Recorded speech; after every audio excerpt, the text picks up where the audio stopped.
quem mais emprega no Brasil é o microempreendedor, é o pequeno empregador, é o João da esquina, o José, o Severino, é o Francisco. Assim, é o pequeno empregador, é quem mais gera emprego nesse país. E às vezes eles têm que submeter as mesmas regras que as grandes empresas submetem. É preciso que haja realmente um olhar. Certeza. A lei, é claro, tem que ser uniforme, ela tem que ser cumprida, mas o que eu quero dizer é que quando você tem inovações trazidas por precedentes que não estão na lei, eu acho que isso é um caminho um tanto quanto perigoso, na minha ótica. Porque eu acho que você não pode ficar fazendo puxadinhos da lei. Sabe por quê? Se você faz um puxadinho aqui, está permitido. Você faz outro puxadinho aqui, está permitido. Você acaba violando todo o processo legislativo.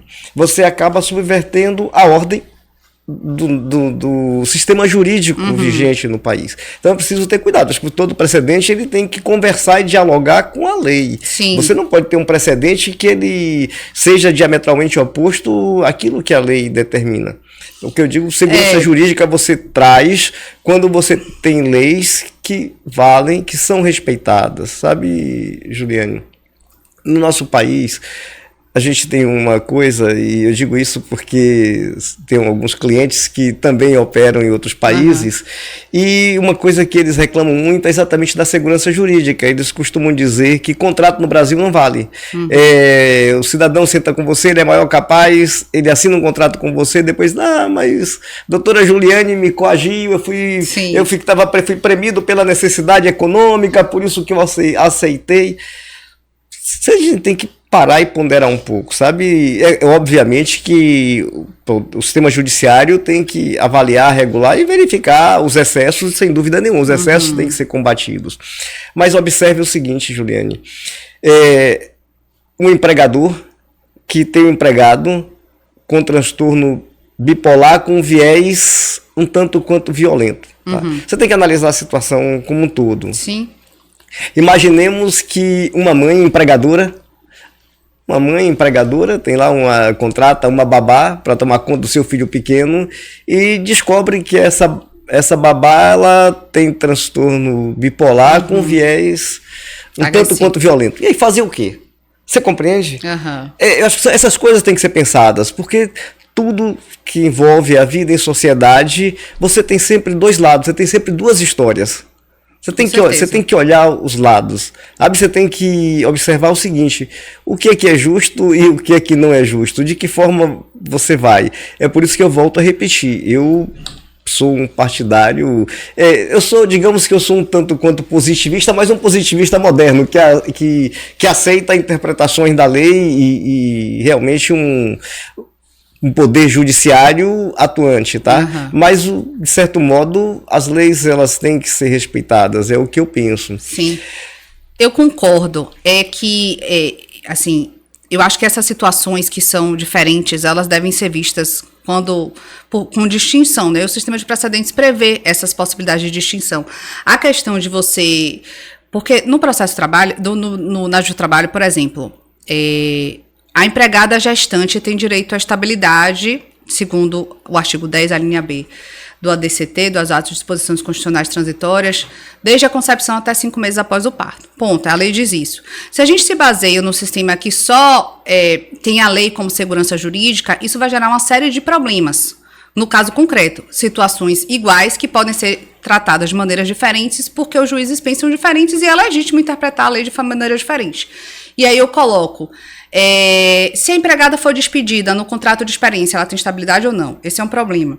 Se ela não sabia que estava grávida e foi despedida, ela tem estabilidade ou não? Esse é outro problema. Se ela sabia que estava grávida e não conta para o empregador, ela tem estabilidade ou não? Esse é outro problema. E a gente vai surgir vários problemas advindos da lei, que a lei não vai ter uma resposta única. Deixa eu te colocar mais um problema. Sim. Vou te colocar mais um problema. Pode colocar. Dentro dessa linha que você falou, Juliane, a empregada é pré-avisada que dali a 30 dias o contrato dela termina, tá? Pois é, então, no contrato de experiência, ou mesmo no contrato de experiência, mas aqui ela tinha um contrato por prazo indeterminado, isso. Tá? Ela foi pré-avisada, ou seja... Aviso prévio. O contrato que era por prazo indeterminado, ele passou a ter um termo final, qual seja 30 dias depois daquele aviso, tá? Então ela vai trabalhar, aviso prévio trabalhado. No 17º dia do aviso, o 18º, ela engravida. Exato. Você percebe aí? Pois é. E aí o que é que acontece? O TST já respondeu essa questão com a súmula 244, que agora até parece que também tem IRR. A questão é, você pode até não concordar com o precedente, mas o que eu acho que o precedente traz é uma segurança jurídica no sentido, de orientação que o advogado da empresa vai poder dar ao seu cliente de forma mais assertiva, dizendo, olha, não pode despedir porque a proteção é a nascituro, já houve uma interpretação desse sentido, se você despedir, a consequência vai ser a reintegração, inclusive pode pagar dano moral, você tem que verificar se é esse que você quer.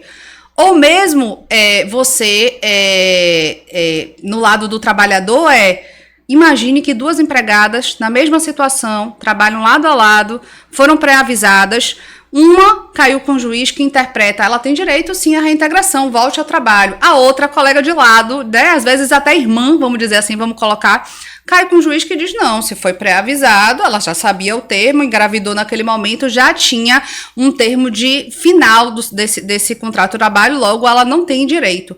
O problema aí para a sociedade é uma divergência de interpretação numa situação fática idêntica, com aplicação de uma base legal igual, que seria a interpretação do artigo 10, a linha 2, inciso 2, a linha B do ADCT, e a resposta é diferente para uma demanda que é igual, repetitiva. Isso para uma sociedade é muito, muito problemático, inclusive para a análise, como você falou, de pessoas que trabalham em outros países. Eles não conseguem entender, mas peraí, eu não sei o que é que a jurisprudência diz nesse sentido, eu não sei como é que o juiz pode julgar esse caso, se existe uma lei escrita. Então, só ter a lei escrita, eu não acho que é sinônimo de segurança jurídica, porque ela dá margem a muitas interpretações, inclusive criativas, que podem até desbordar dos limites legais. Quando você tem um precedente, sendo o precedente bom ou ruim, você tem uma resposta unívoca e para situações distintas, que o precedente não tratou, você pode mostrar a distinção. Olha, mas nesse caso aqui, o transtorno bipolar no âmbito doméstico não pode ser tratado da mesma forma que no âmbito da empresa, que tem poderia ter um psicólogo, afastamento e tal, porque há um risco de integridade a um menor. Quer ver uma outra, para a gente trazer aqui? O TST decidiu no IRR1, primeiro tema que julgou sobre recurso de revés repetitivo, que não é lícito consultar antecedentes criminais para quem vai se candidatar ao emprego. Só que ele ressalva, se houver uma fidúcia especial, uma natureza de ofício ou previsão legal, você pode consultar os antecedentes criminais. E aí ele ressalva, cuidador de idoso, babá, creche, asilo. Por quê? Porque eles vão cuidar de pessoas que são vulneráveis. Eles vão cuidar de pessoas que não podem se defender. Então é lícito. O empregador pode consultar os antecedentes criminais nessas situações, né? Quem trabalha com instrumento perfurocortante, substâncias entorpecentes, também há essa exceção. Porque aí você não pode tratar simplesmente como direito de propriedade do empregador, porque você está protegendo ali a vida de outras pessoas. Então há uma exceção, não pode ser tratado da mesma forma. Isso está assentado no IRR número 1. Então já resolve casos e tende a reduzir a litigiosidade, porque a gente já sabe o caminho que deve seguir enquanto advogado e pode orientar o nosso cliente da melhor forma possível. Então, eu sou defensora do sistema de precedentes. Claro que não vão ser todos os precedentes que são formados de forma boa e adequada. Eu acho que precisa muito de capacitação no que é o sistema de precedentes, no que é rácio, no quais são os limites do poder judiciário, isso sim.